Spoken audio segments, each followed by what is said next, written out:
Phải nói rằng hàng Nhật bãi một thời rất được ưa chuộng tại Việt Nam và đến bây giờ hàng Nhật bãi vẫn có thị trường sống của riêng mình. Vì sao người Việt Nam từng rất chuộng hàng Nhật bãi? Một cái tên nghe rất phủi. Trước tiên chúng ta cần phải hiểu hàng Nhật bãi là gì. Chắc chắn rồi, hàng này có xuất xứ từ Nhật, nhưng mà hàng bãi thì khác gì so với hàng xịn, khác gì so với hàng zin.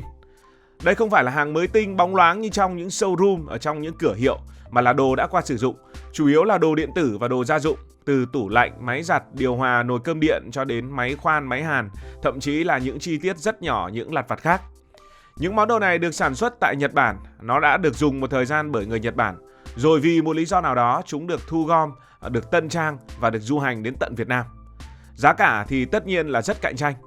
Giá như này thì thường chỉ bằng một nửa hoặc thậm chí là không đến một nửa so với hàng mới chính hãng. Một chiếc tủ lạnh, một chiếc nồi cơm điện, một chiếc máy khoan chắc chắn là sẽ rất rẻ và dễ tiếp cận với tay của người sử dụng. Thêm vào đó còn có thêm những chính sách bảo hành từ những người buôn Nhật bãi nữa.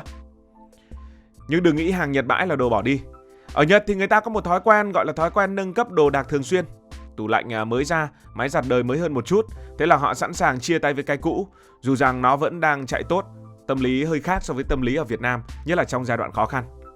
Thêm vào đó, Nhật Bản có luật môi trường rất nghiêm ngặt. Thiết bị nào không đạt tiêu chuẩn tiết kiệm năng lượng hay là hết vòng đời theo quy định đều bị thải ra, dù còn hoạt động ngon lành. Thế là sẽ có những công ty thu gom nhảy vào. Họ gom hàng loạt những đồ second hand này, sửa chữa, làm đẹp, mông má lại rồi xuất đi các nước, trong đó có Việt Nam. Ở đây chúng được gọi là hàng Nhật bãi. Một cái tên vừa mộc mạc vừa bình dân, lại vừa gợi một cái cảm giác Nhật nhưng mà lại xịn và rẻ. Để hiểu vì sao mà người Việt Nam mê hàng Nhật bãi thì có lẽ chúng ta phải quay trở về những năm 90 và những năm 2000, thời mà Việt Nam đang chuyển mình mạnh mẽ. Kinh tế bắt đầu khá lên, nhưng với nhiều gia đình, mua một chiếc tủ lạnh hay một chiếc máy giặt mới vẫn là một giấc mơ xa vời. Thực tế là có thể mua được nhưng mà mua đắt thì cũng không kìm lòng. Và trong bối cảnh đó, hàng Nhật bãi xuất hiện như một vị cứu tinh.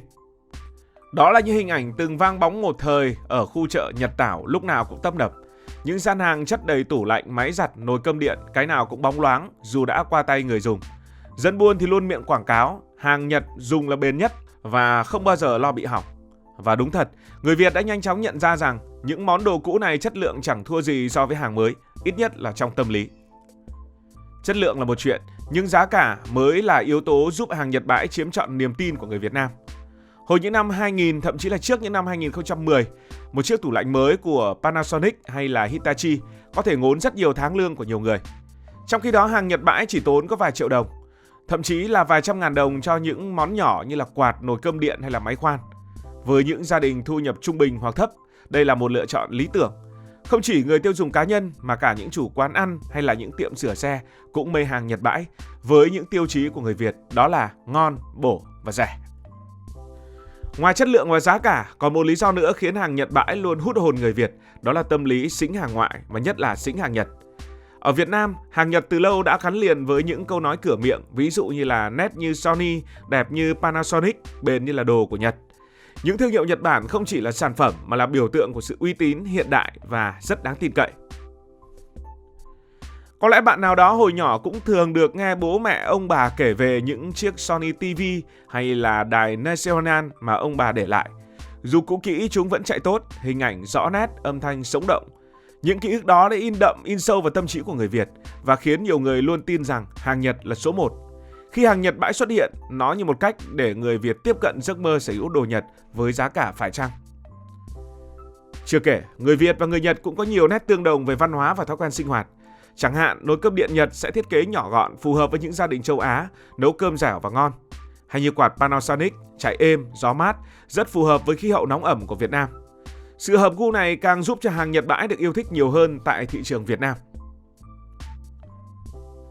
Để hiểu sức hút của hàng Nhật bãi, không thể không nhắc đến những khu chợ, những tiệm sửa đồ cũ và sau này là các trang thương mại điện tử. Ở Sài Gòn, chợ Nhật Tảo, đường Lê Văn Sĩ hay khu Tân Thành là thánh địa của hàng Nhật bãi. Ở Hà Nội, khu Đê La Thành cũng tấp nập không kém phần. Những nơi này không chỉ bán hàng mà còn là nơi người ta trao đổi, kể chuyện và săn lùng những món đồ độc lạ. Khi mạng xã hội và thương mại điện tử phát triển, hàng Nhật bãi càng dễ tiếp cận hơn. Những fanpage, những group Facebook như là hàng Nhật bãi giá rẻ, đồ điện tử second hand từ Nhật, vân vân và vân vân. Ví dụ như thế thôi, nó mọc lên khắp nơi, mọc lên như nấm. Người mua chỉ cần lướt điện thoại, xem hình, đọc mô tả là đã có thể đặt hàng từ khắp nơi. Thậm chí có người còn livestream bán hàng, vừa mở máy giặt chạy thử vừa khoe máy này còn mới đến 95%, 97%, 99% dùng ngon như hàng mới. Nhưng không phải thứ gì từ Nhật và hàng Nhật bãi nào thì cũng ngon, và mọi thứ về hàng Nhật bãi không phải đều màu hồng. Dù được yêu thích, nó cũng có những góc khuất mà người ta cần phải cẩn trọng. Đầu tiên là vấn đề nguồn gốc. Không phải món hàng nào cũng được kiểm tra kỹ lưỡng. Có những lô hàng bị trộn lẫn với rác thải điện tử hoặc được phù phép bằng cách thay linh kiện kém chất lượng. Mà linh kiện đó từ đâu? Linh kiện đó chính từ Trung Quốc.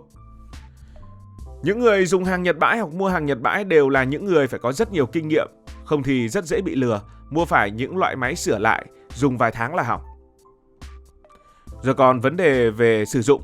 Hàng Nhật bãi thường sử dụng điện áp 110V, trong khi Việt Nam dùng 220V. Người mua phải sắm thêm cục đổi nguồn, vừa tốn tiền vừa bất tiện. Chưa kể, hướng dẫn sử dụng thì thường bằng tiếng Nhật, khiến nhiều người dùng lúng túng.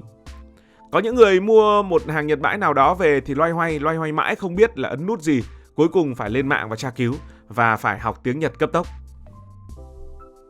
Sửa chữa cũng là một loạt vấn đề. Linh kiện cho hàng Nhật bãi thì hiếm và đắt, nên nếu hỏng, chi phí sửa có khi còn ngang so với mua máy mới. Và đây mới là một điều khiến cho người ta rất tò mò. Có nhiều tin đồn khiến nhiều người phải e dè, đó là hàng Nhật bãi lấy từ căn hộ của những người chết. Câu chuyện này bắt nguồn từ một hiện tượng gọi là kodokushi, tức là cái chết cô đơn của người già ở Nhật Bản. Đồ đạc trong những căn hộ này đôi khi được thanh lý, nhưng không có bằng chứng rằng hàng Nhật bãi về Việt Nam nhập chủ yếu từ nguồn này.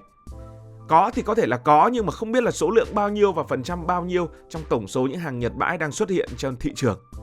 Dù vậy, tin đồn này vẫn khiến cho nhiều người ái ngại, đặc biệt là những ai mê tín. Và theo quan điểm cá nhân của mình, bây giờ thì hàng Nhật không phải là tốt quá nổi bật so với hàng Hàn Quốc, thậm chí là hàng Trung Quốc. Dùng hàng Nhật bãi làm gì cho nó khổ, nhất là những thứ liên quan trực tiếp đến sức khỏe. Điều hòa hay là quạt thì cũng phả gió vào người, nồi cơm thì cũng nấu và ăn trực tiếp vào miệng. Như thế rất nguy hiểm. Dù từng là ngôi sao, nhưng bây giờ hàng Nhật bãi không còn giữ được sức hút như trước. Có nhiều lý do cho sự thoái trào này. Đầu tiên là sự cạnh tranh từ hàng mới giá rẻ.